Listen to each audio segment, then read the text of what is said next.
أثار خبير التجميل الإماراتي بدر خلف حالة من الجدل كعادته بعدما شارك مقطع صوتي لأغنية زعم أنها من إبداعاته. شارك خلف مقطع صوتي عبر حسابه على تويتر وعلق عليه: جديدي وين فلوسك؟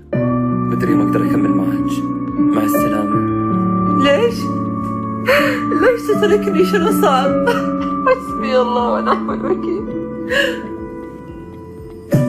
كنت أحبك كنت وفيلك، كنت حقك بس مو لغيرك، بس تركني كذا ليش أنا الوحيدة اللي كنت لك، ما حطيت عيني على غيرك، بس تسوي فيني كذا.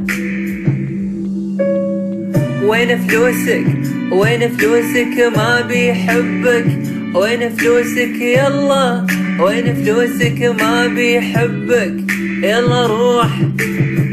وين فلوسك ما بيحبك يا غدار، وين فلوسك هات.